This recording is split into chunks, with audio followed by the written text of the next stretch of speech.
I'm Celestine, and 3 hours before I was supposed to walk into Vogue's headquarters for the biggest meeting of my life, my sister Evangeline stood in my closet doorway, looked me up and down in my thrift store blazer and vintage boots, and said with a perfectly straight face, "You look like you raided a charity bin. No wonder nobody takes you seriously." She laughed, that high-pitched, crystalline laugh that had been cutting me down since we were kids, and walked away like she hadn't just shattered something inside me. But here's the thing she didn't know. In exactly 4 hours, Anna Wintour herself would be calling to offer me the cover of Vogue's September issue. The same sister who spent years making me feel like a fashion disaster was about to watch me become the face that would define style for an entire generation. But that moment in my closet wasn't the beginning. It was just the loudest echo of a song that had been playing my entire life. Before we jump back in, tell us where you're tuning in from, and if this story touches you, make sure you're subscribed, because tomorrow I've saved something extra special for you. Standing there in my cramped studio apartment in Millbrook Heights, watching Evangeline's high heels click against my scuffed hardwood floors, I realized something that should have been obvious years ago. My family wasn't just criticizing my clothes. They were trying to shrink me down to a size they could manage. Every snide comment about my quirky style choices, every eye roll when I mixed patterns or wore colors that didn't match their neutral palette of beiges and blacks. It wasn't about fashion. It was about control. The blazer she just mocked, I'd found at Threads and Dreams, a tiny consignment shop tucked between a laundromat and a taco stand on Meridian Street. The fabric was butter-soft wool in this incredible shade of emerald that made my dark skin glow. The cut was impeccable, clearly expensive once upon a time, and it fit me like it had been tailored specifically for my body. I'd paired it with high-waisted vintage Levi's that I'd hemmed myself, and ankle boots I'd rescued from a clearance rack and restored with leather conditioner and pure determination. To me, it was perfect. To Evangeline, it was proof that I would never measure up to the standards she'd inherited from my mother Cordelia, who believed that true elegance could only be purchased at full retail price from stores with names like Bergdorf and Saks. I didn't respond to her comment. I'd learned long ago that defending myself only gave her more ammunition. Instead, I watched her examine my space with the clinical detachment of an appraiser cataloging items for auction. Her gaze lingered on the dress forms I'd bought secondhand and restored, the sewing machine I'd saved for 6 months to afford, the mood boards covering every inch of my walls with fabric swatches, sketches, and photos of looks that inspired me. Still playing dress up, I see. She ran one perfectly manicured finger along the edge of my drafting table. Her nail polish was that specific shade of nude that cost more than most people's rent. I knew because I'd helped her pick it out at the salon in Rosewood Plaza where she got her monthly manicure. Mom's worried you're wasting your degree on these little hobbies. My degree, a Bachelor of Fine Arts in Fashion Design from Meridian College, earned with a 3.9 GPA while working 3 part-time jobs to pay for it. Hobbies. The late nights sketching designs, the weekends spent learning pattern making from YouTube videos, the careful budgeting that let me afford fabric for the pieces I created from scratch. Apparently, all of it was just playing dress up in Evangeline's world. She moved to my closet, which took up most of one wall in my studio. I'd organized everything by color and season, with pieces I'd designed and sewn myself, hanging next to carefully curated vintage finds, and the occasional splurge item I'd saved up for months to buy. It was a rainbow of textures and possibilities, each piece chosen with intention and love. "This is cute," she said, pulling out a midi dress I'd made from fabric I'd found in the remnant bin at Goldstein's Textiles. It was silk in this gorgeous burnt orange that reminded me of autumn leaves, with a wrap style that was both classic and modern. I'd spent hours getting the drape just right, and when I wore it, I felt like I could conquer the world. "Very ambitious. Did you make this yourself?" There was something in her tone that made me look up from where I'd been pretending to organize papers on my desk. Her smile was too bright, too interested. This wasn't casual curiosity.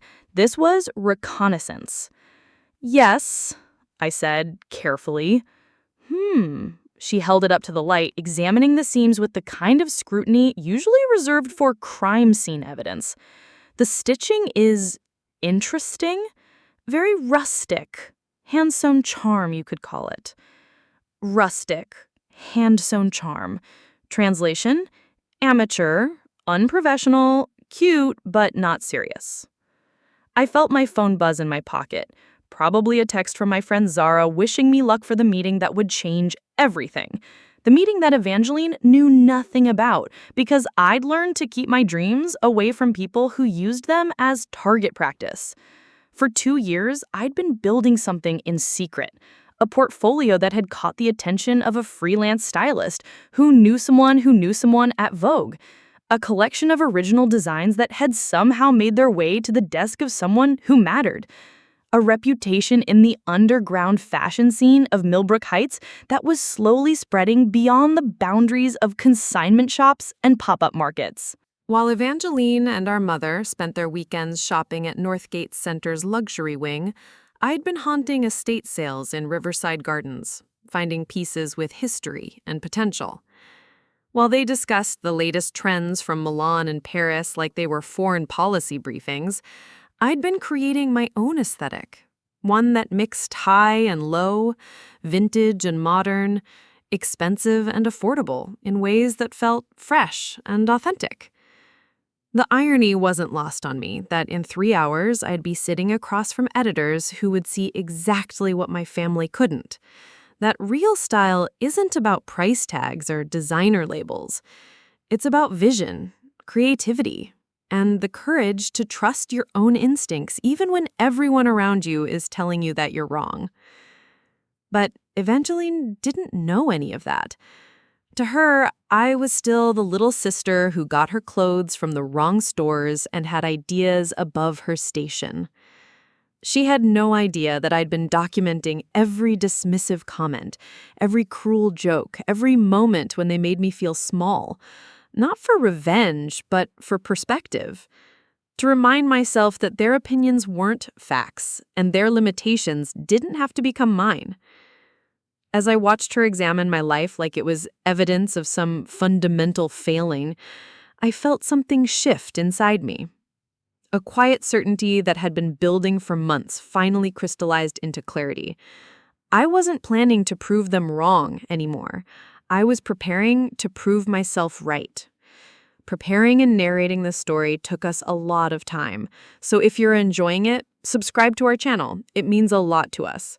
Now, back to the story.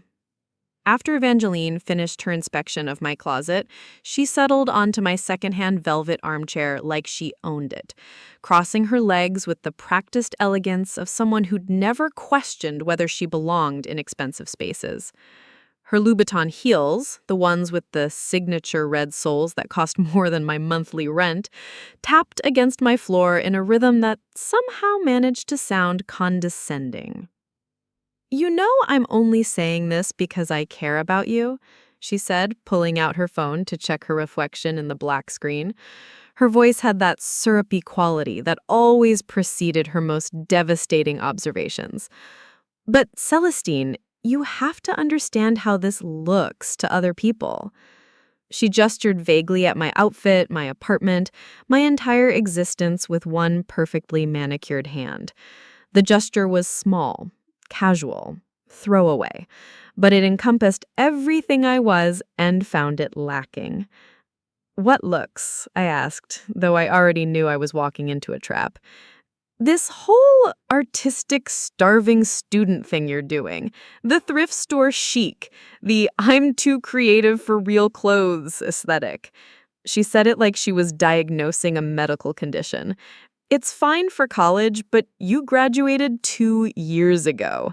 Don't you think it's time to grow up a little?" The words hung in the air between us like smoke from a fire I couldn't quite locate but could definitely smell. Grow up, as if my choices were evidence of immaturity rather than intention. As if the careful curation of my style, the hours spent learning and creating and building something meaningful, was just an extended phase of adolescent rebellion. My mother had said almost the exact same thing during our last family dinner at Rosewood Manor, the country club where Evangeline had her wedding reception and where our parents maintained a membership that cost more than most people's cars. I'd shown up in a jumpsuit I'd designed myself, black silk with subtle embroidered details along the seams, paired with vintage jewelry I'd inherited from our grandmother. I thought I looked sophisticated, professional, put together. Mother had taken one look at me and sighed in that particular way that made me feel like I was 10 years old again, showing up to Easter service with grass stains on my dress. "Celestine, darling," she'd said, not even looking up from her salmon tartare, "when are you going to stop dressing like you're making a statement and start dressing like you're making a living?" The table had erupted in polite laughter. Uncle Reginald, who had made his fortune in real estate and never let anyone forget it, had chuckled into his wine glass. Aunt Vivian, who collected art but had never created anything in her life, had smiled that tight smile that was supposed to soften the blow, but somehow made it worse. Even Evangeline's husband, Cameron, who was usually too busy checking his stock portfolio to notice what anyone was wearing, had smirked. Nobody defended me. Nobody said, "Actually, I think Celestine looks lovely," or "That's an interesting design," or even, "Let's talk about something else." They just let the comments settle over the table like a tablecloth, covering everything underneath with the assumption that my choices were inherently ridiculous and my dreams were inherently naive. That was the thing about my family's cruelty. It never felt intentional enough to call out. It was wrapped in concern, seasoned with laughter, presented as loving guidance from people who only wanted what was best for me. How do you argue with someone who claims they're trying to help you? How do you defend yourself against advice that comes disguised as affection? Sitting in my apartment now, watching Evangeline scroll through her Instagram feed with the casual entitlement of someone who'd never doubted her place in the world, I felt that familiar cocktail of anger and helplessness that had flavored so many of our interactions over the years. "I saw that designer consignment shop on Elm Street is hiring," she said without looking up from her phone. "Penelope's Closet. They might let you work with clothes without having to, pretend you're the next big thing." Pretend. There it was again, the suggestion that my ambitions were fundamentally delusional, that my work was playing dress-up, that my education and talent and years of effort were just elaborate self-deception. "I have a job," I said quietly. "Oh, that little boutique in the Arts District?" She finally looked up, eyebrows raised in polite interest. "That's so sweet. Very community theater. But I mean a real job. Something with benefits and a future and, normal people." Normal people, as opposed to the weirdos and dreamers who shopped at Nexus Boutique, the avant-garde fashion house where I'd been working as an assistant designer for 8 months. The same boutique that had connections to photographers and stylists and editors who understood that fashion was art, not just commerce. The same boutique whose owner, Miranda Zhao, had been the one to pass my portfolio along to the contact who'd eventually gotten it in front of the right people at Vogue. But Evangeline didn't know any of that, because I'd learned to keep my professional life separate from my family life. I'd learned that sharing good news with them was like feeding hopes to hungry wolves. They'd devour them and ask for more. "Besides," she continued, standing up and smoothing down her pencil skirt, "Cameron knows someone at his firm who's looking for an assistant. Corporate environment, steady salary, room for advancement. I could put in a word. Cameron's firm, where I'd spend my days scheduling meetings and filing papers and slowly forgetting that I'd ever wanted to create anything beautiful, where I'd wear the kind of conservative blazers and neutral pumps that Evangeline would approve of, and where my dreams would die by degrees, suffocated under the weight of respectability and routine. That's thoughtful, I managed, but I'm happy where I am. She paused at my door, turning back with that expression of patient concern that I'd seen 1,000 times before. The look that said she knew better than I did what was good for me, what was realistic, what was appropriate for someone of my particular limitations. Celestine, I know you think you're following your passion, but passion doesn't pay rent. At some point, you have to choose between your artistic integrity and your actual future. Most people figure that out by 30. And then she was gone, leaving behind the lingering scent of her expensive perfume and the echo of all the ways I was supposedly failing at life. I stood in my empty apartment, surrounded by the evidence of my hobbies. The designs I'd sweated over, the pieces I'd crafted with my own hands, the vision I'd been building sketch by sketch and stitch by stitch for years. In 3 hours, I would walk into a meeting that could change everything. In 3 hours, I would discover whether the industry I'd been working to break into would validate what my family had spent decades dismissing. But right now, in the silence Evangeline had left behind, I felt the familiar weight of their expectations pressing down on me like a heavy coat I couldn't take off.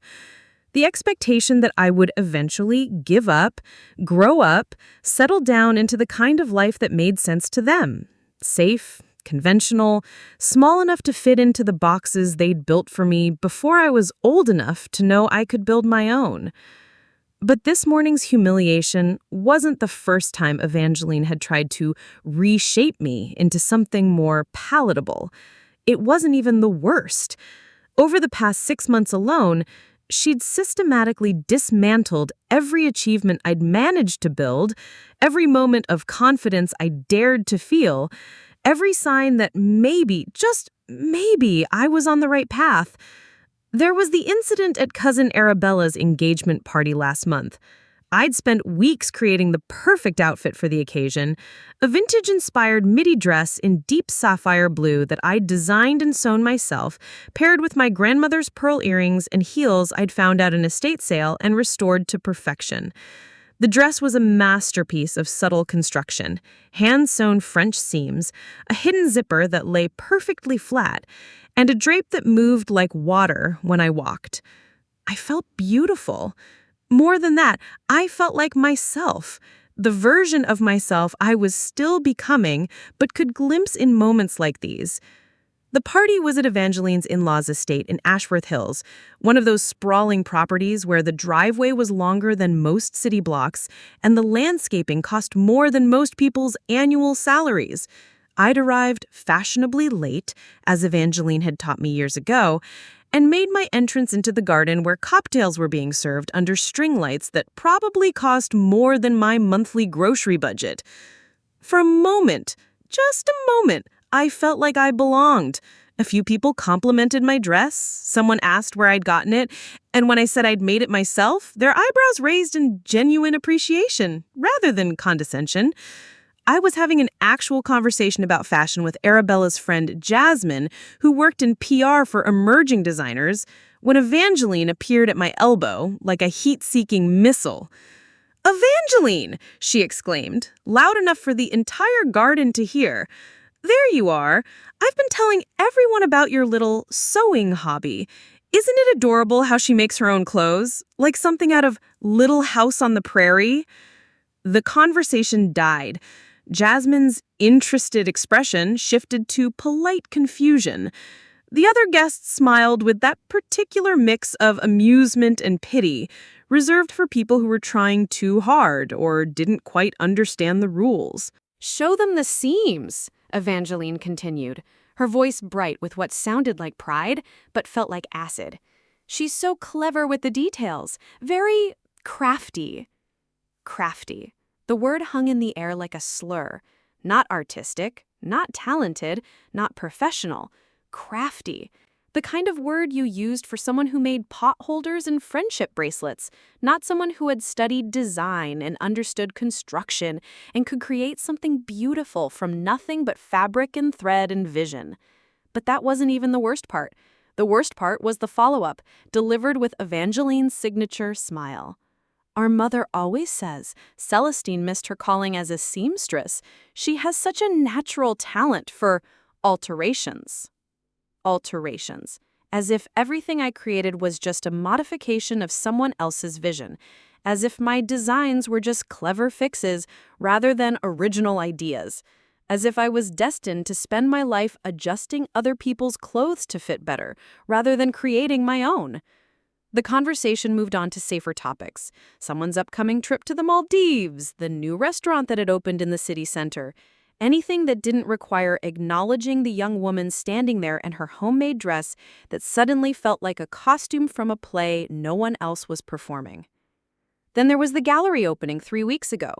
Zara had invited me to an exhibition featuring emerging artists, and I'd been excited to go, partly because I loved supporting creative people, but mostly because I'd been hoping to network with photographers and stylists who might be interested in collaborating. I'd worn one of my favorite pieces, a structured blazer in charcoal gray that I'd tailored to perfection, paired with wide-leg trousers and statement earrings I'd designed using vintage chain and found objects. I'd been talking to a photographer named River about the possibility of shooting some of my designs when I spotted Evangeline across the room. She wasn't supposed to be there. Gallery openings in the arts district weren't exactly her scene. But there she was, talking animatedly to a woman I didn't recognize while gesturing in my direction. My stomach dropped. I excused myself from the conversation and made my way over, arriving just in time to hear Evangeline say, "So proud of how she's finding herself. You know how it is in your 20s. You try on all these different identities until you figure out who you really are." The woman she was talking to was Priscilla Hartford, a fashion journalist whose reviews could make or break emerging designers. I'd been following her work for years, dreaming of the day I might be worthy of her attention. "Evangeline," I said carefully, "I didn't know you were coming tonight." "Oh, I ran into Priscilla at lunch and she mentioned this little art thing, so I thought I'd stop by and see what all the fuss was about." She beamed at me with what looked like sisterly affection. "Our mother always says Celestine missed her calling as a seamstress. She has such a natural talent for inventing new styles." Creative phase. As if my entire professional identity was just a temporary detour before I came to my senses and joined the adult world of sensible choices and practical goals. Priscilla had smiled politely and moved on to examine a sculpture, leaving me standing there with Evangeline, who seemed genuinely pleased with herself for having supported me in front of someone important. "Wasn't that nice?" she had said, linking her arm through mine with the casual possessiveness of someone who'd never questioned her right to define me. "I made sure to mention how talented you are with your hands. Very artisanal." Artisanal. Another word that sounded like a compliment but felt like a dismissal. The kind of word that conjured images of farmers' markets and craft fairs rather than runways and editorial spreads. But the pattern went back further than these recent incidents. It went all the way back to high school when I'd won a scholarship to study fashion design at Meridian College, and Evangeline had announced to the family dinner table that I was so lucky to find something I was passionate about, even if it wasn't practical. It went back to the time I'd saved up for months to buy my first real sewing machine, and she'd laughed and said it was so cute that I was investing in my hobby like it was a real business. It went back to every birthday and Christmas when she'd give me gifts that somehow managed to miss the mark entirely. Sewing notions from the discount bin at craft stores, pattern books for easy weekend projects, fabric scissors from the drugstore that couldn't cut through tissue paper, let alone silk. Each gift came with a smile and a hug and words about how she supported my creativity, but every single month sent the same message. Your dreams are small, your ambitions are quaint, your work is amateur, and your future is limited to whatever you can accomplish in your spare time after you get a real job. The most insidious part was how she always positioned herself as my champion, my supporter, my biggest fan. She'd tell people she was so proud of my little designs and how creative I was with my limited resources. She'd praise my determination and my unique perspective in a tone that somehow made it clear that determination and uniqueness were charming quirks rather than professional assets. Standing in my apartment now, I could see the pattern so clearly, it was like looking at a piece of fabric with the lights turned up bright. For years, Evangeline had been systematically undermining my confidence while positioning herself as my loving, supportive sister. She'd been teaching me to see my strengths as weaknesses, my vision as delusion, my ambitions as evidence of how little I understood about how the world really worked. And the worst part? It had been working. Despite my education, despite my talent, despite the portfolio that was currently sitting on someone's desk at Vogue, I still felt like an imposter every time I walked into a professional space.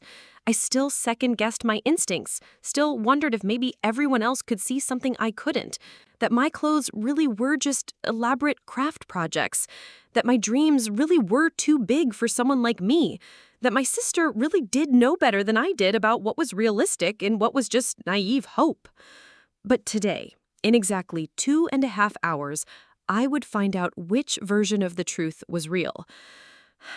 Have you ever had that moment when everything you thought you knew about your life suddenly rearranges itself into a completely different picture?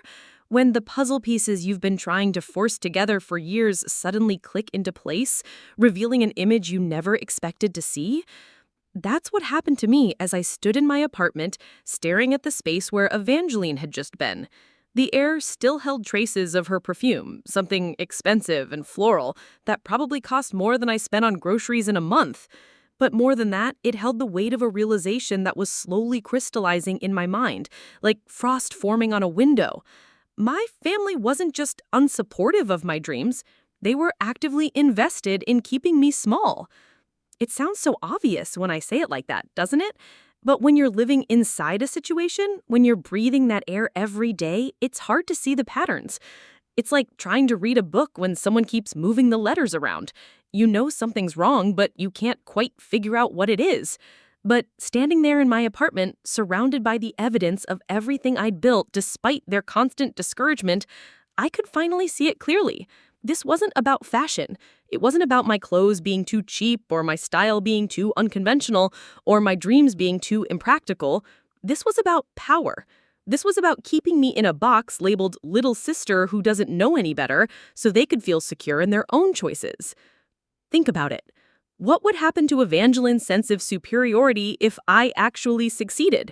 What would happen to my mother's carefully constructed worldview if her daughter, who shops at thrift stores and makes her own clothes, ended up gracing the cover of the most prestigious fashion magazine in the world? What would happen to their entire family narrative if the person they'd been treating like a delusional child turned out to be the one who actually understood something about style and creativity and what it takes to make it in this industry? I walked over to my drafting table, where sketches of my latest designs were scattered across the surface like fallen leaves. Each drawing represented hours of work, months of refinement, years of developing a point of view that was distinctly mine. These weren't hobby projects or weekend crafts or the desperate attempts of someone trying to prove something. These were the work of a professional designer who understood proportion and color and construction, and most importantly, understood that fashion is a language, and I was fluent. But my family had spent so much time telling me that my instincts were wrong, that my perspective was naive, that my choices were mistakes, that I'd started to doubt the very thing that made me good at what I did. They'd convinced me that my willingness to take risks was evidence of poor judgment rather than creative vision. I thought about Miranda Zhao, my boss at Nexus Boutique, who'd taken one look at my portfolio 8 months ago and said, "Finally, someone who understands that fashion should be a conversation, not an echo." I thought about the clients who'd specifically requested pieces from my collection, who'd worn my designs to gallery openings and art shows and dinner parties, and gotten compliments from strangers who wanted to know where they could find clothes like that. I thought about the stylist who'd reached out to me last month, asking if I'd be interested in creating custom pieces for a photo shoot. I thought about the blogger who'd featured one of my designs in her roundup of emerging designers to watch. I thought about the small but growing circle of people in the fashion world who knew my name, who respected my work, who saw potential in what I was building. None of those people had ever called my work crafty or artisanal or suggested that I needed to grow up and get a real job. None of them had positioned my success as some kind of adorable phase I'd eventually outgrow. They treated me like what I was, a designer with a distinctive voice who was building something worth paying attention to. So why had I been giving more weight to the opinions of people who didn't understand fashion, didn't work in fashion, and had never shown any interest in supporting anyone's creative ambitions? The answer was uncomfortable but clear. Because they were my family. And we're taught from birth to trust that the people who love us want what's best for us. We're taught to believe that when people who care about us express doubts about our choices, those doubts come from wisdom and experience and genuine concern for our well-being. But what if they don't? What if those doubts come from fear? Fear that your success might make them question their own choices? Fear that your willingness to take risks might highlight their own tendency to play it safe? Fear that your refusal to settle might make them confront the ways they've settled in their own lives? What if the people who claim to love you the most are actually the people who have the most invested in keeping you exactly where you are? Standing in my apartment, with less than 2 hours until the meeting that could change everything, I felt something I hadn't felt in years. Complete confidence in my own judgment. Not arrogance, confidence. The quiet certainty that comes from finally trusting yourself more than you trust other people's fears. I looked around my space, at the clothes I'd made, the designs I'd created, the vision I'd been building piece by piece, despite every discouraging word, and for the first time in my adult life, I saw it through my own eyes, instead of through theirs. It was magnificent. But to understand how I got to this moment, standing in my apartment with newfound clarity and a meeting at Vogue in 90 minutes, you need to know about what happened 6 months ago. That's when everything really started, though I didn't recognize it at the time. It was a Tuesday morning in early October, and I was sitting in the staff room at Nexus Boutique eating a homemade lunch and scrolling through fashion blogs on my phone during my break. The boutique was unusually quiet. We'd had a slow week, which wasn't uncommon for October when people were holding on to their money before the holiday shopping season began. Miranda had stepped out to meet with a fabric supplier, leaving me alone in the store with just the gentle hum of the air conditioning and the occasional chime of the door sensor when someone walked past outside without coming in. I was reading an article about sustainable fashion practices when my phone rang. Unknown number. I almost let it go to voicemail, but something made me answer. Celestine Rivera? The voice was crisp, professional, with just a hint of a New York accent. Yes, this is Celestine. This is Lauren Westfield from Harper & Associates. We're a styling agency that works with editorial clients, and we got your contact information from Miranda Zhao. Do you have a moment to talk? My heart did this little skip that I tried to keep out of my voice. Harper & Associates handled styling for major magazines, celebrities, high-profile photo shoots, the kind of work that fashion students dream about but rarely get close to, especially not at my level. Of course, I managed. We're working on a project that requires some custom pieces, and Miranda mentioned you might be the right person for the job. It's for a feature we're shooting next month. Sustainable luxury fashion, emerging designers, that sort of thing. The pieces would need to be camera ready within 3 weeks. Are you interested in hearing more? Was I interested? This was the kind of opportunity I'd been working toward for years. The kind of break that could change everything if I didn't mess it up. Absolutely, I said, probably too quickly.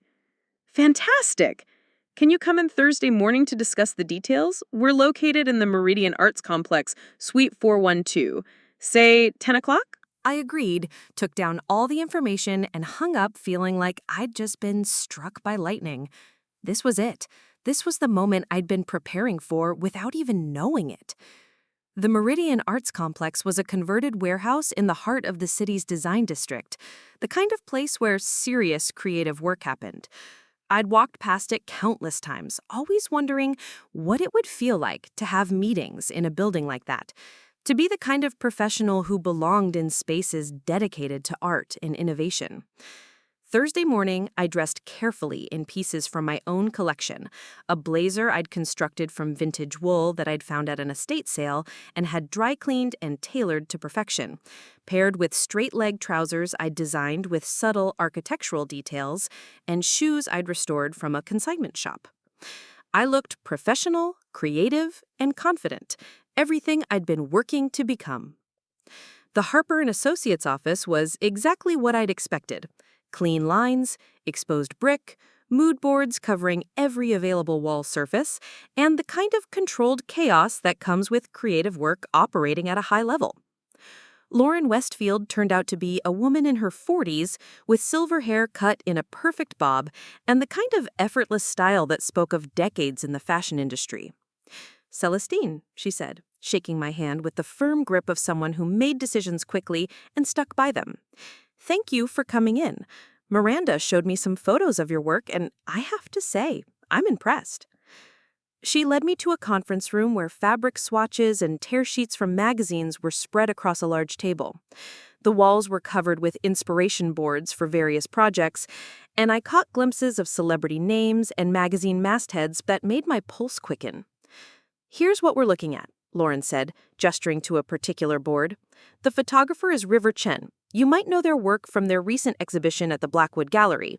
They're shooting a feature for Vogue's sustainability issue, focusing on emerging designers who are creating luxury pieces with ethical practices." Vogue. She said it so casually, like it was just another magazine instead of the holy grail of fashion publications. I tried to keep my expression professional while my brain processed what she was telling me. "We need 6 pieces," she continued. 2 evening looks, 2 daywear pieces, and 2 statement outerwear items. The brief is luxury with conscience, pieces that look editorial and expensive but are created sustainably. Think innovation, not compromise. The shoot is scheduled for early November, which gives you about 3 weeks for production. 3 weeks to create 6 pieces that would be photographed for Vogue. 3 weeks to prove that I belonged in the same conversation as the designers whose work I'd been studying and admiring for years. "The budget is $15,000 for all 6 pieces," Lauren said, and I had to work hard not to react visibly. That was more money than I'd made in the past 6 months combined. Plus, if the pieces photograph well and the story runs as planned, there's potential for additional work down the line. I managed to ask intelligent questions about timeline and specifications and delivery requirements, but inside I was calculating and recalculating what this opportunity could mean. Not just the money, though that would allow me to quit my part-time weekend job at the coffee shop and focus entirely on design work. Not just the exposure, though having my pieces in Vogue would open doors I'd never even dared to knock on.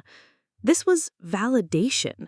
This was proof that everything I'd been working toward, every risk I'd taken, every time I'd trusted my instincts over conventional wisdom, it had all been leading somewhere real. "I'd love to work with you on this," I said, and Lauren smiled. "Excellent. I'll send over the full brief by Friday, and we can set up check-ins at the 1-week and the 2-week marks to make sure everything's on track." Walking out of that building, I felt like I was floating 6 inches off the ground. I wanted to call someone, to share this incredible news with people who would understand what it meant. But as I scrolled through my contacts, I realized I wasn't sure who that would be. I couldn't call my family. Past experience had taught me that sharing professional good news with them was like offering them ammunition to use against me later. They'd find a way to minimize it, to position it as lucky rather than earned.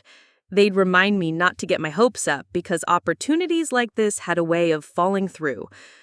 I thought about calling Evangeline, imagined how the conversation would go. She'd congratulate me, of course, but then she'd start asking questions designed to poke holes in the opportunity. Was she sure this was a legitimate company?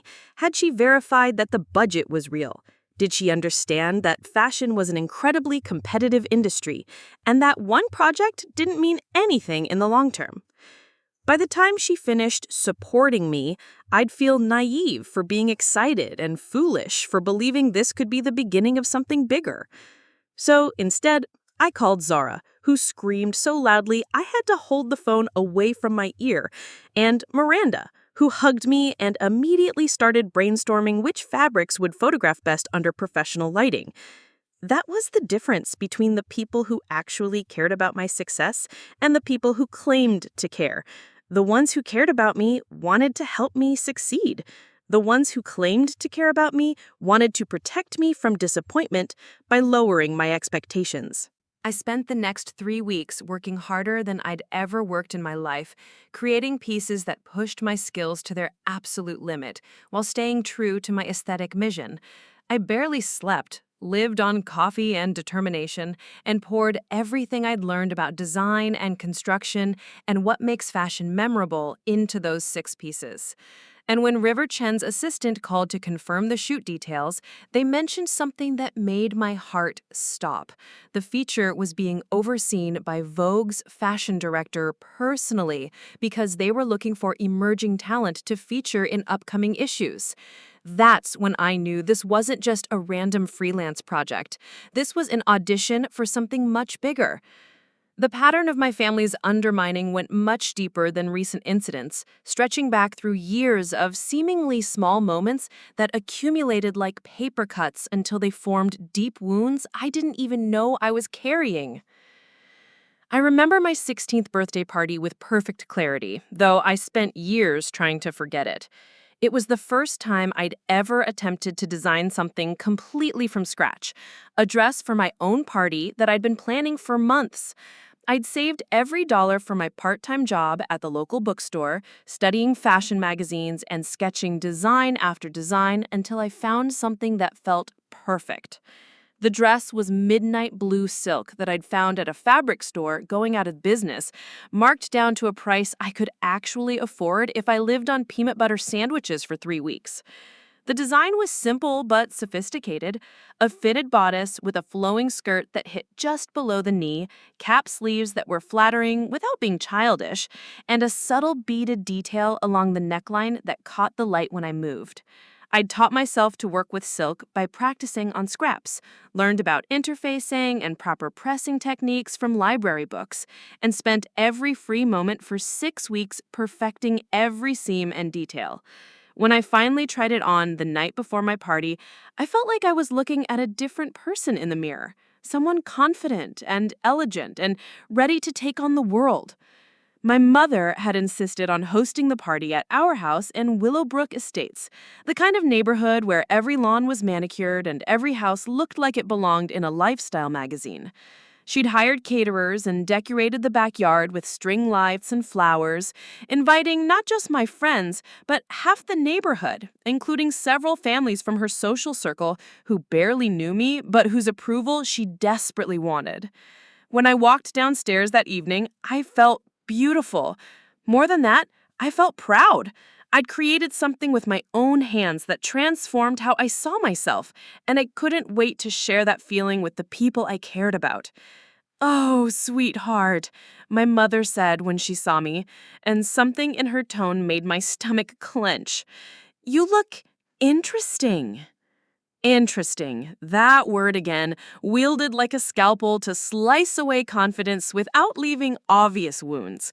"The fabric is lovely," she continued, reaching out to touch the sleeve with the kind of careful attention usually reserved for examining produce at the grocery store. "Very shiny. And this beading, did you do this yourself?" I nodded, still hoping for approval, still believing that if I could just explain how much work I'd put into it, how carefully I'd planned every detail, she'd understand what an accomplishment this was. "How creative," she said, but her smile was tight. "Very DIY chic, though I do worry about the fit through the bodice. Are you sure it's not a bit snug?" Before I could respond, Evangeline appeared at the top of the stairs in a dress our mother had bought her from Nordstrom, a safe, pretty, expensive thing in pale pink that looked exactly like what a 16-year-old girl was supposed to wear to her birthday party. She looked perfect, conventional, unquestionably appropriate. "Wow, Celestine," she said, coming down the stairs with that particular grace she'd perfected through years of dance classes and etiquette lessons. "That's bold. Very you."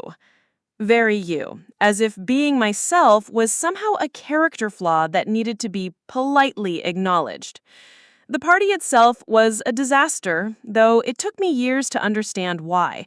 Every compliment I received felt backhanded. Every photo that was taken seemed to capture me at an unflattering angle. Every conversation about my dress somehow turned into a discussion of how ambitious it was, how brave I was to try something so experimental.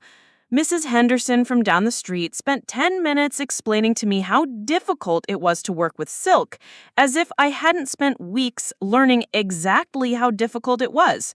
Mr. Patterson asked if I was planning to go into fashion with the kind of indulgent smile adults used when children announced they wanted to be astronauts or presidents.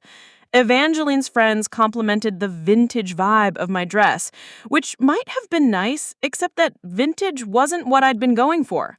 By the end of the evening, I felt like I'd committed some kind of social crime without understanding what it was. The dress that had made me feel beautiful and sophisticated and proud now felt like a costume from a play nobody else was performing. But the worst part came later, after the guests had gone home and I was helping to clean up. I overheard my mother talking to Aunt Vivian in the kitchen, their voices carrying through the doorway while I collected empty plates from the dining room. She's so creative, my mother was saying, in that tone that made creative sound like a diagnosis. But I worry about encouraging these artistic tendencies too much. You know how impractical it can make young people. She'll grow out of it, Aunt Vivian replied confidently. Most girls go through a phase of wanting to be different. It's perfectly normal. A phase.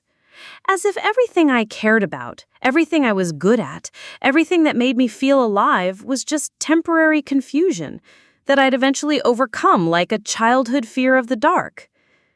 That night, I hung the dress in my closet and never wore it again. I told myself it was because I'd outgrown it, but the truth was that every time I looked at it, I heard their voices telling me that my vision was naive, my execution was amateur, and my pride was misplaced. The pattern continued through high school. When I won the state competition for young designers, Evangeline made sure to mention at family dinner that there had probably been very few participants, and that it was so nice that they gave awards to encourage young people. When I got into Meridian College, with a partial scholarship, she pointed out how expensive the remaining tuition would be and wondered aloud if it might be more practical to study something with better job prospects. Every achievement was qualified, every success was minimized, every sign that I might actually have talent was reframed as luck or lowered standards, or the kind of participation trophy that didn't really mean anything. In college, I learned to stop sharing my wins with them. When I made the dean's list, I didn't mention it at family dinners. When my professors selected my work for the student exhibition, I didn't invite them to attend. When I was chosen to intern with a local designer during my junior year, I let them assume I was working at the campus bookstore. It was easier to protect my successes by keeping them secret than to watch my family find ways to diminish them. But the pattern wasn't just about big moments. It was woven through everyday interactions, small comments that shaped how I saw myself and what I believed I deserved. When I'd get excited about a new technique I'd learned or a design I was working on, Evangeline would smile indulgently and say things like, "You're so passionate about your hobbies," or "I love how you throw yourself into these projects." Hobbies, projects, never work, never art, never the foundation of a career I was building one skill at a time. When I'd mentioned designers I admired, or shows I wanted to attend, or articles I'd read about industry trends, the conversation would somehow shift to more practical topics. Evangeline's latest promotion, our cousin's engagement, someone's vacation plans, anything that didn't require taking my interests seriously. The most insidious part was how they'd position themselves as the realistic ones, the ones who understood how the world worked, the ones who were trying to protect me from inevitable disappointment. They'd convinced me that their skepticism came from wisdom rather than fear, that their discouragement came from love rather than the need to keep me small enough to fit into their understanding of who I was supposed to be. Looking back now, I could see how thoroughly they'd trained me to doubt myself. How many opportunities had I not pursued because I'd internalized their voices telling me I wasn't ready, wasn't good enough, wasn't realistic about my chances? How many times had I played it safe because they've convinced me that ambition was the same thing as delusion? But that training had one fatal flaw. It required my participation. And as I stood in my apartment, less than an hour away from the meeting that would prove everything they'd taught me about myself was wrong, I realized I was finally ready to stop participating in my own diminishment. What my family didn't know, what they could never have imagined, was that for the past 8 months, I'd been building something extraordinary in the shadows of their skepticism.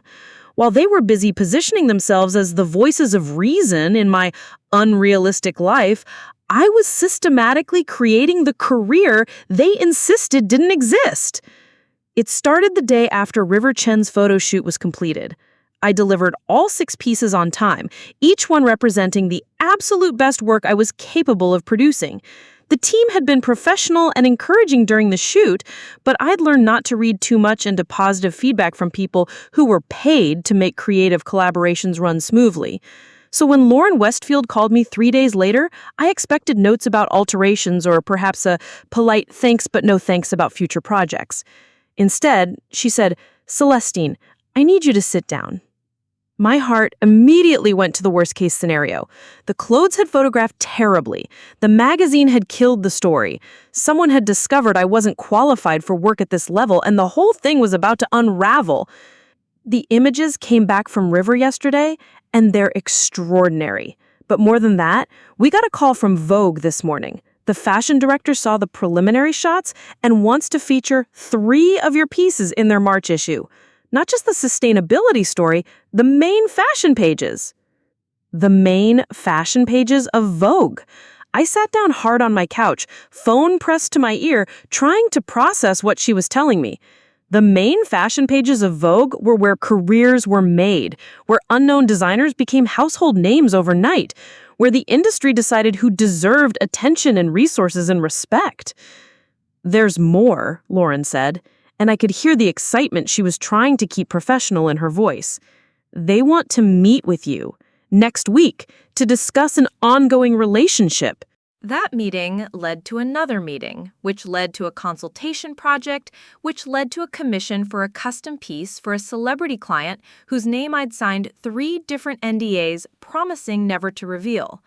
Each project was a stepping stone to the next level, each success opening doors I hadn't even known existed. But I told no one in my family about any of it. This wasn't accidental. It was strategic. I'd learned from years of experience that sharing professional victories with them was like handing them tools to dismantle my confidence. So instead, I created a parallel professional life that existed entirely separate from their awareness. When Evangeline asked how work was going, I'd mention the day-to-day details of working at Nexus Boutique, the customers who came in looking for specific pieces, the inventory we were expecting, the window display I was helping to plan. All true, but representing maybe 10% of what my professional life actually looked like. When my mother asked about my little designs, I'd show her sketches of pieces I was working on for the boutique's local customers, never mentioning the editorial work or the celebrity clients or the growing list of industry contacts who were starting to seek me out specifically. When they made their usual comments about my impractical career choices, I'd nod and change the subject, secure in the knowledge that I was building exactly the kind of career they insisted was impossible for someone like me. The secret felt powerful. Every time Evangeline made a joke about my craft projects, I'd smile and think about the Vogue editor who told me my work had a sophisticated edge that feels both timeless and completely fresh. Every time my mother worried about my financial stability, I'd nod sympathetically while mentally calculating the deposit from my latest commission, which was more than she probably thought I made in 6 months.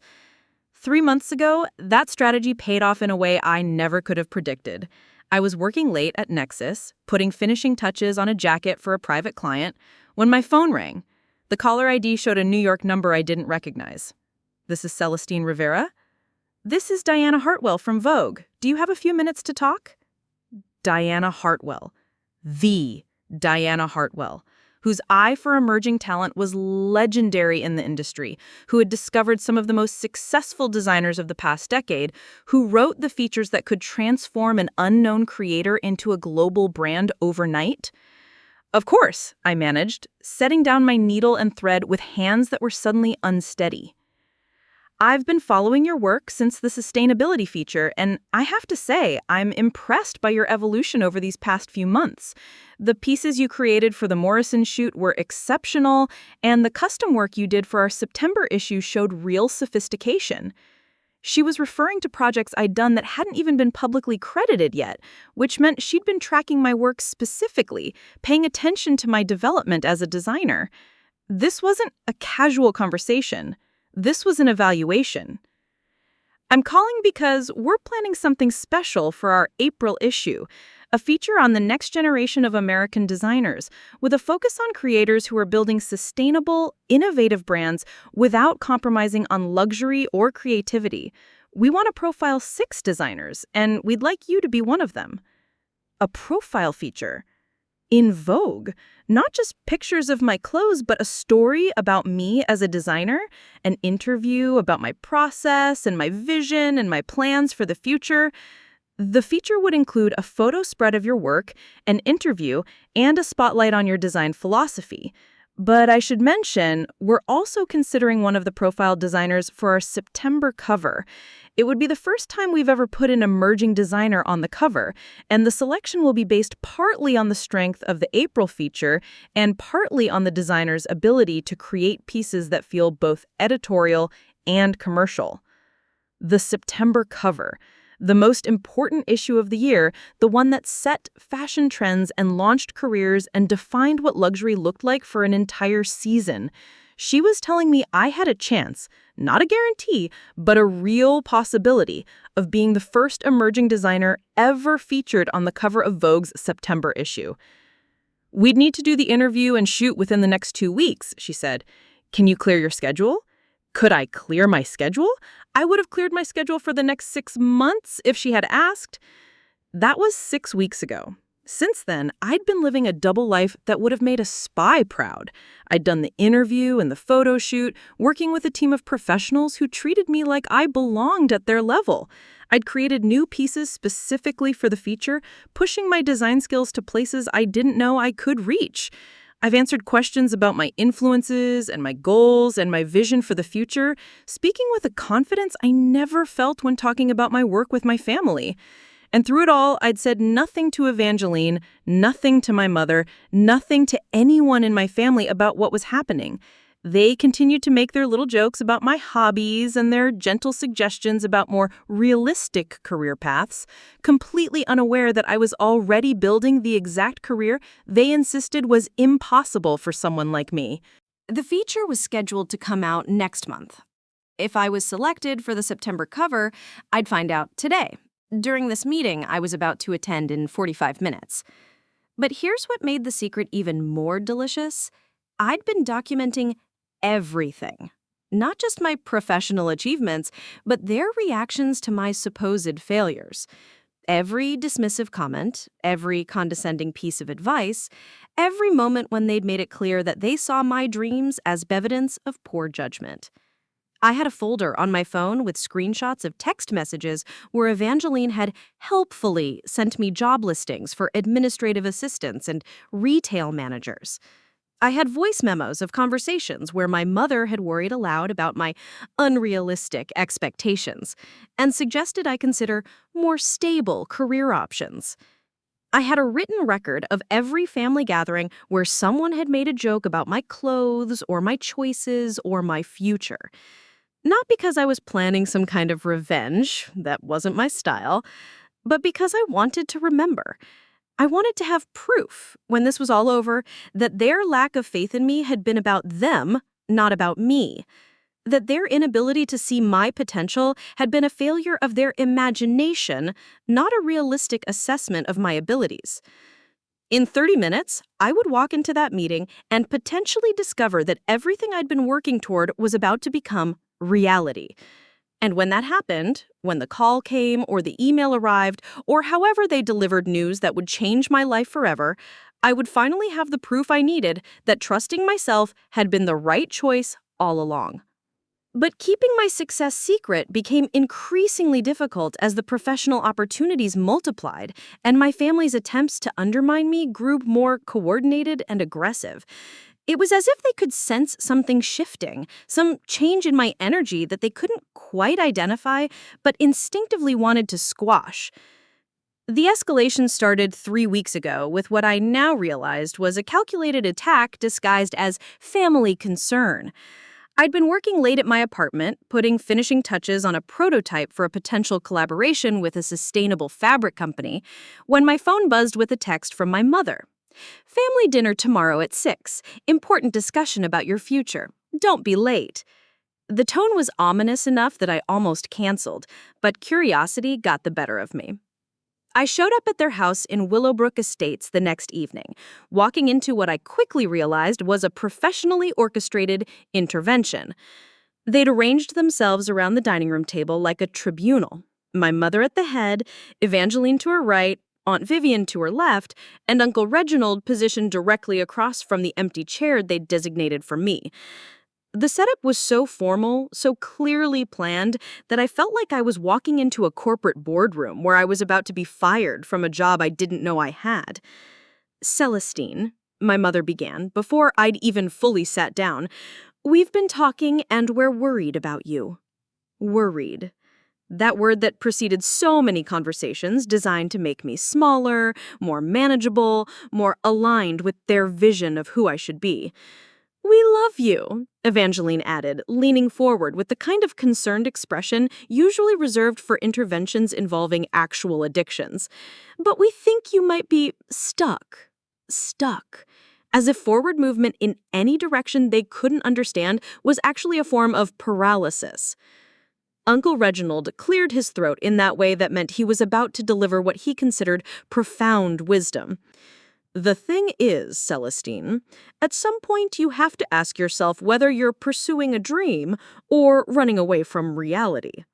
He said it with the confidence of someone who'd spent his entire career in real estate development, buying land and building strip malls and subdivisions, creating things that were profitable but not particularly innovative or beautiful.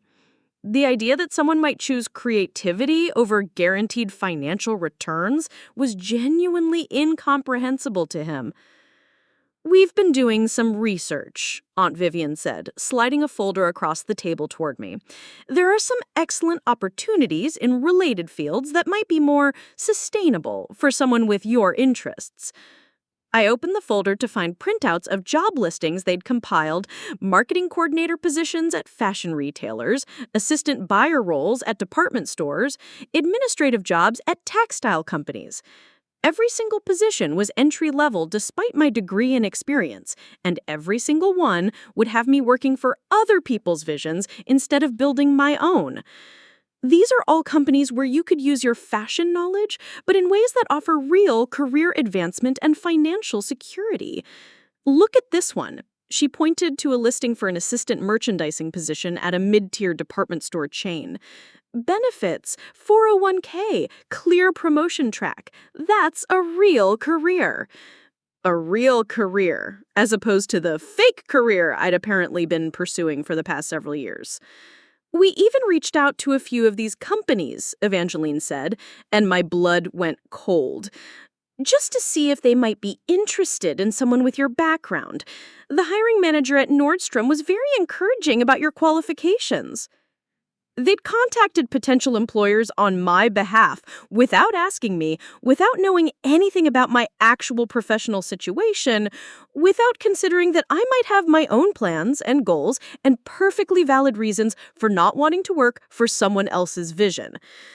"That was incredibly presumptuous," I said, trying to keep my voice level. "It was proactive," Uncle Reginald corrected. Sometimes people need help seeing opportunities they're too close to recognize. Too close to recognize. As if my intimate knowledge of my own career was actually a disadvantage. As if they could see my professional landscape more clearly than I could from the outside.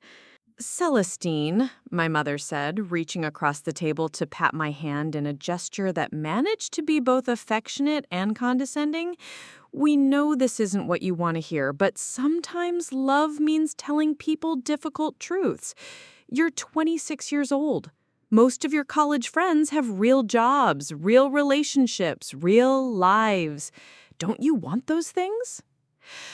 Real jobs, real relationships, real lives. The implication being that everything I'd built, everything I cared about, everything I was working toward was somehow artificial, temporary, less substantial than their approved version of adulthood. I have a real job, I said quietly. Working part-time at a boutique isn't a career path, Evangeline said, with the kind of gentle firmness usually reserved for explaining facts to children. It's a stepping stone.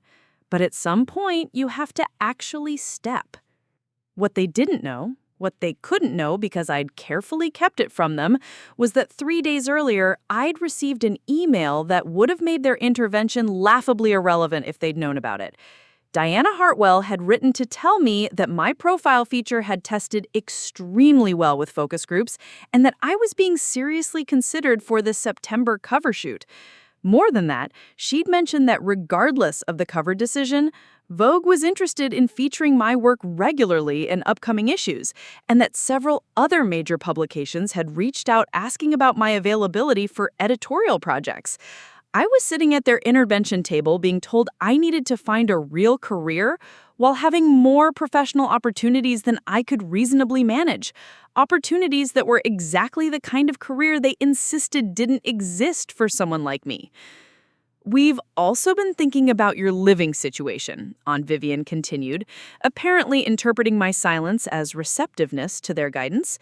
That tiny apartment in Millbrook Heights isn't really appropriate for someone your age. We know someone who has a lovely rental property in Rosewood Gardens, much more suitable for a young professional. Rosewood Gardens was the kind of sterile, expensive suburb where my mother's friends lived, where every house looked essentially identical, and where creativity went to die slowly under the weight of homeowners association rules and social expectations. The rent is reasonable, my mother added, and it would put you closer to family, which would be good for you. You've become so isolated recently. Isolated. As if building a professional network and focusing on my career was actually a form of social withdrawal rather than engagement with the community that understood and valued my work. The final straw came when Evangeline pulled out her phone and showed me a photo of a living room that looked like it had been designed by someone who thought beige was a personality trait. "Look how spacious it is," she said, scrolling through what was clearly a real estate listing. "And there's even a spare room that could be your craft room, perfect for your sewing hobby." Craft room? Sewing hobby? After everything I'd accomplished, after all the evidence of my professional growth that they'd willfully ignored, they were still positioning my work as a cute pastime that could be neatly contained in a spare bedroom in suburbia. That's when I realized this wasn't really about concern for my future. This was about their discomfort with my independence, their need to pull me back into their orbit where they could continue to define who I was and what I was capable of achieving. They'd presented their intervention as loving guidance, but what they were really offering was a detailed plan for how I could abandon everything that made me myself in exchange for their approval and a false sense of security. "I appreciate your concern," I said, standing up from the table, "but I'm not interested in any of these opportunities." "Celestine," my mother said, her voice taking on that edge of frustration that appeared whenever I didn't respond to their guidance the way they expected. "You can't just keep drifting along, hoping something will happen. Life doesn't work that way." But as I walked out of their house and drove back to my tiny apartment in my inappropriate neighborhood, I knew something they didn't. Life was already happening. It was happening in ways that exceeded their wildest expectations for me, and it was happening precisely because I'd refused to accept their limitations as my own. In 24 hours, I would know whether that September cover was mine. And when that call came, I would finally understand just how far their lack of imagination had been from the reality of what was possible when you refused to let other people's fears define your future. The morning of my Vogue meeting arrived with the kind of nervous energy that made my hands shake as I tried to apply mascara. This was it. The day I would find out whether everything I'd been building in secret would finally be acknowledged by the most prestigious publication in fashion. But before I could even begin to process the magnitude of what lay ahead, my carefully constructed professional armor was nearly shattered by the cruelest attack my family had ever launched. I was putting the final touches on my outfit, the emerald blazer that had started this whole confrontation with Evangeline, paired with a skirt I designed that perfectly balanced structure and fluidity, when my phone rang. My mother's contact photo filled the screen, and something told me I shouldn't answer. But habit and the faint hope that maybe today would be different, I swiped to accept the call. "Celestine, darling," she said, and I could immediately tell she wasn't alone. Her voice had that particular resonance that came from being on speakerphone, which meant this was a group call I hadn't consented to join. "We have some news we thought you should hear." My stomach clenched. In my experience, news that my family felt I should hear was never actually good news. It was usually information designed to realign my expectations with their understanding of what was realistic for someone like me. "We've been making some calls," Evangeline's voice joined the conversation, confirming my suspicion that this was an ambush. "After our dinner last week, we realized you might need more concrete help understanding your professional options." Concrete help. As if the intervention hadn't been concrete enough. "Uncle Reginald has a friend who works in HR at Davidson and Associates," my mother continued, and I felt my blood pressure spike. Davidson and Associates was a mid-sized accounting firm downtown, the kind of place where creativity went to die under fluorescent lights and quarterly reports. They have an opening for an administrative coordinator that would be perfect for someone transitioning out of artistic pursuits. Transitioning out of artistic pursuits. They'd already decided that my career was ending. They were just trying to manage the logistics of what came next. "The position offers excellent benefits," Uncle Reginald's voice boomed through the phone, "and there's real potential for advancement into project management or client relations. Much more stable than this fashion hobby you've been pursuing." Fashion hobby. Even now, even after years of trying to educate them about what I actually did for work, they still couldn't bring themselves to acknowledge that I had a legitimate career in progress. "The best part," Evangeline added, and I could hear the smile in her voice, "is that they're willing to interview you this afternoon. I took the liberty of sending them your resume, well, the version I edited to highlight your more transferable skills." She'd edited my resume without asking, without my knowledge. She'd taken my carefully crafted professional summary that highlighted my design experience and editorial work and apparently transformed it into something more palatable to an accounting firm. "What did you do to my resume?" I asked, my voice barely above a whisper. "I just cleaned it up a little," she said with a casual tone of someone discussing minor housekeeping. "Removed some of the more niche elements that might confuse traditional employers, focused on your organizational skills, your attention to detail, your ability to work with clients, all the skills you've developed that translate to real business environments." Real business environments. As if the fashion industry wasn't a real business, as if the clients I worked with weren't real clients. clients, as if the editorial work I'd been doing wasn't real work requiring real skills that real companies valued. The best part, Evangeline added, and I could hear the smile in her voice, is that they're willing to interview you this afternoon. I took the liberty of sending them your resume. Well, the version I edited to highlight your more transferable skills. She'd edited my resume without asking, without my knowledge. She'd taken my carefully crafted professional summary that highlighted my design experience and editorial work and apparently transformed it into something more palatable to an accounting firm. "What did you do to my resume?" I asked, my voice barely above a whisper. "I just cleaned it up a little," she said with a casual tone of someone discussing minor housekeeping. "Removed some of the more niche elements that might confuse traditional employers. Focused on your organizational skills, your attention to detail, your ability to work with clients. All the skills you've developed that translate to real business environments." Real business environments. As if the fashion industry wasn't a real business, as if the clients I worked with weren't real clients, as if the editorial work I'd been doing wasn't real work, requiring real skills that real companies valued. "I specifically mentioned your college degree and your retail experience," my mother added helpfully. "I framed your boutique work as customer service and inventory management, which sounds much more professional than whatever it is you actually do there." Whatever it is you actually do there. My own mother describing my job as if it were some mysterious activity she couldn't quite understand or categorize, despite my repeated attempts to explain what working as a designer actually involved. "The interview is at 3 o'clock, Evangeline continued. "I know it's short notice, but they had a cancellation and they're eager to fill the position quickly. This could be exactly the fresh start you need." Fresh start. As if everything I'd built over the past few years was something I needed to recover from rather than something I needed to build upon.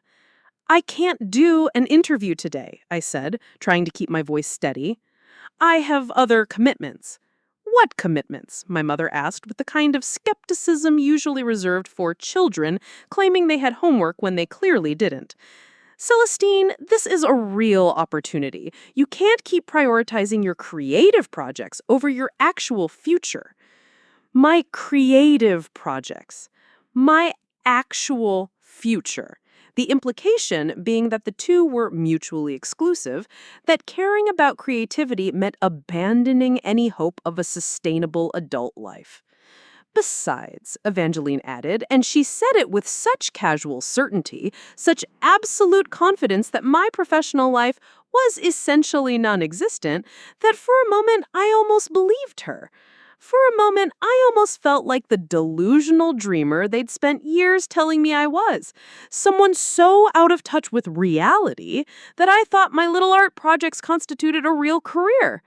But then I looked at my reflection in the mirror, put together, professional, wearing clothes I'd designed with my own hands that looked like they belonged on a runway or in a magazine spread, and remembered where I was going in exactly 2 hours.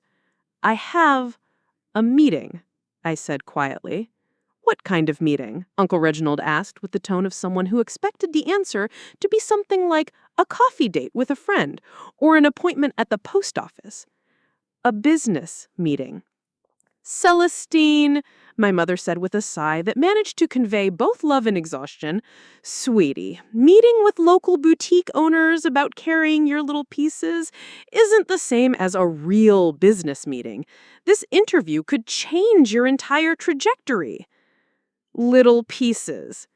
Even my most sophisticated work, even the editorial pieces that had been photographed for major publications, even the custom designs that celebrities had worn to red carpet events, all of it reduced to little pieces that local boutiques might charitably agree to carry.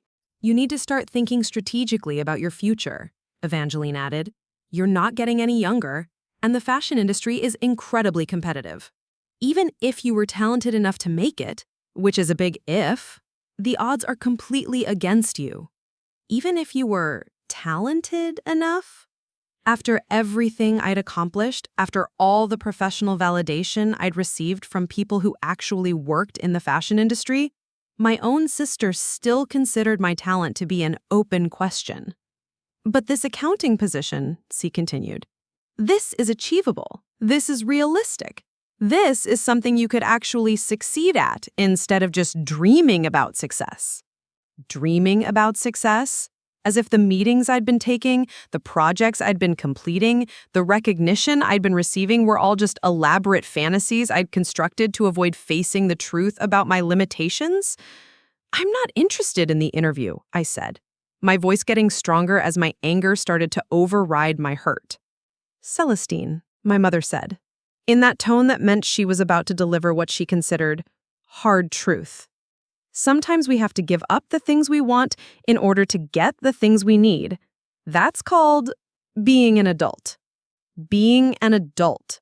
As if maturity was synonymous with surrender, as if growing up meant abandoning everything that made you feel alive in exchange for something that felt safe to other people. I'm not giving up anything, I said. I'm building something. Building what? Evangeline asked with genuine confusion. Celestine, you work part-time at a boutique and make clothes in your spare time. That's not building anything. That's marking time until you figure out what you actually want to do with your life. That's when it hit me. They genuinely couldn't see what I'd built because they'd never bothered to look. They'd decided years ago what my limits were, and no amount of evidence to the contrary would convince them to revise their assessment. In 90 minutes, I would walk into the most important meeting of my professional life. In 90 minutes, I would find out whether the September cover of Vogue, the holy grail of fashion recognition, would feature my face and my work. And my family was spending this morning trying to convince me to abandon everything I'd worked for in favor of filing papers at an accounting firm. The irony was so complete, so perfect, that I almost laughed. Instead, I hung up the phone and turned it off entirely. Whatever happened in that meeting, whatever news I received about my future, I was going to experience it without their voices in my head telling me why it wasn't real, why it didn't matter, why I should want something smaller and safer instead. For the first time in my adult life, I was going to trust my own judgment completely, regardless of whether anyone else could see what I was seeing. I didn't scream when Evangeline made that comment about my charity bin clothes. I didn't cry when she walked away with that satisfied smile, leaving me standing in my apartment feeling small and ridiculous in the outfit I'd carefully chosen for the most important meeting of my life. Instead, I did something I'd never done before. I got angry. Not the quick flash of irritation that fades into resignation, but the deep, sustaining anger that comes from finally understanding exactly how much you've been underestimated. Because here's what Evangeline didn't know as she clicked out of my apartment in her designer heels. In exactly 45 minutes, I would be sitting across from Diana Hartwell at Vogue headquarters. And in exactly 46 minutes, I would find out that I had been selected as the first emerging designer ever to grace the cover of Vogue's September issue. But even more than that, and this is the part that would have made her perfectly lined smile falter if she'd known, 20 minutes after that meeting ended, Anna Wintour herself would call me personally to discuss not just the cover, but a long-term partnership that would include a documentary about my design process, a capsule collection with one of the world's most prestigious fashion houses, and a mentorship program that would put my name alongside the legendary designers who had shaped the industry for decades. Standing in my apartment, watching the space where she just delivered her casual cruelty, I felt something shift inside me that was bigger than anger, deeper than vindication. I felt the quiet certainty that comes from knowing your time has finally arrived. I walked to my bathroom mirror and looked at myself, really looked, in the emerald blazer that Evangeline had just mocked. The construction was flawless, hand-finished seams, perfectly positioned buttons, a fit that looked like it had been crafted specifically for my body because it had been. The fabric was wool, so soft it felt like silk, found at an estate sale, but originally worth more than most people's monthly rent. The design was sophisticated without being showy, distinctive without being try-hard. The kind of piece that would look equally appropriate in a boardroom or at a gallery opening. It was beautiful. More than that, it was mine. conceived, designed, and executed by someone who understood exactly what good tailoring looked like and had the skills to achieve it. For years, I'd let my family's voices drown out my own instincts about my work. I'd second-guessed my aesthetic choices, questioned my technical abilities, wondered if maybe they were right that I was just playing dress-up in clothes that revealed how little I understood about real style. But looking at myself in that mirror, wearing a blazer that would have cost thousands of dollars at Bergdorf Goodman and looked every bit as luxurious as anything hanging on those hallowed racks, I finally saw what everyone else in the fashion industry had been seeing. A designer with a distinctive point of view, impeccable technical skills, and the kind of creative vision that couldn't be taught or faked. I picked up my phone and turned it back on, immediately seeing 17 missed calls from various family members and a string of increasingly frantic text messages about the accounting firm interview I was apparently supposed to attend instead of pursuing my unrealistic dreams. I deleted them all without reading past the first few words. Then I opened a new text message and typed something I'd been composing in my head for months without realizing it. Hi, everyone. By the time you see this message, you'll probably have seen the news about Vogue's September issue. I thought you should know that the hobby you've been encouraging me to abandon has become exactly the career you've been telling me was impossible. The little pieces you've been dismissing have been featured in major publications for months. The unrealistic dreams you've been worried about have already come true, and they're just getting started. I love you all, but I'm done pretending to be smaller than I am to make you feel comfortable with my choices. I didn't send it yet. That would come later, after the official announcement, after the contracts were signed, after the world knew what my family had refused to see. Instead, I gathered my portfolio, the real one, not the watered-down version they'd seen at family dinners, and headed toward the door. The portfolio contained sketches and photos that told the story of everything I'd built while they weren't paying attention. Editorial spreads, celebrity fittings, custom pieces that had been worn to red carpet events, collaborations with photographers whose names they would recognize even if they didn't follow fashion. But more than that, it contained evidence of something they'd never been able to see, that I had always been exactly who I said I was, that my confidence in my own abilities hadn't been delusion or arrogance or youthful naivete. It had been accurate self-assessment by someone who understood her own capabilities better than anyone else did. As I walked toward my car, I thought about all the moments when I'd almost believed them, all the times I'd wondered if maybe they were right, if maybe I was being unrealistic, if maybe the smart thing would be to scale back my ambitions to something more manageable and conventional. What if I had listened to them? What if I had taken that administrative coordinator job 3 years ago when Uncle Reginald first suggested it? What if I'd moved to Rosewood Gardens and turned my design work into a weekend hobby? What if I'd accepted their version of who I was supposed to be instead of insisting on becoming who I actually was? I would have been safe. I would have been conventional. I would have been exactly the kind of person they could understand and approve of and never worry about. I also would have been miserable. More than that, the fashion world would have lost something it didn't even know it was missing. The covers and editorials and custom pieces that were about to reshape how people thought about sustainable luxury fashion would never have existed. The young designers who would be inspired by seeing someone like me succeed would never have that example to follow. The boundaries that were about to be pushed would have remained exactly where they were. That's what happens when you let other people's fears define your possibilities. The world doesn't just lose what you might have accomplished, it loses what you might have inspired others to accomplish. The drive to Vogue's offices felt like floating. Every red light, every turn, every block brought me closer to the moment when everything would finally make sense, when all the pieces of the puzzle I'd been solving would click into place to reveal the picture I'd been building all along. I wasn't nervous anymore. I wasn't worried about whether I deserved this opportunity or whether I was qualified for this level of recognition.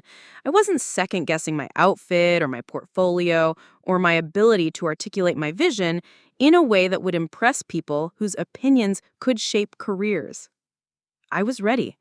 I'd been ready for longer than I'd realized, and the only thing that had been holding me back was the voice in my head that sounded suspiciously like my family, telling me to be realistic, to lower my expectations, to want something smaller and safer. But I was done wanting smaller things. I was done making myself manageable. I was done apologizing for taking up space or asking for recognition or believing that I deserved the same opportunities as anyone else who had worked as hard and developed as much skill and created work that moved people. When I walked into that building, I would be walking in as someone who had already proven herself to herself and to everyone who mattered in her chosen field. When I sat down across from Diana Hartwell, I would be sitting down as an equal, someone whose work belonged in the same conversation as the designers who had defined what fashion could be. And when I finally sent that text message to my family, it wouldn't be to prove them wrong. It would be to let them know that their opinion of my limitations had never been a fact. It had always been a choice. Their choice to see me as smaller than I was. Today, I was choosing to see myself clearly. And what I saw was magnificent. Up next, you've got 2 more standout stories right on your screen. If this one hits the mark, you won't want to pass these up. Just click and check them out. And don't forget to like, subscribe, and turn on the notification bell so you don't miss any upload from us.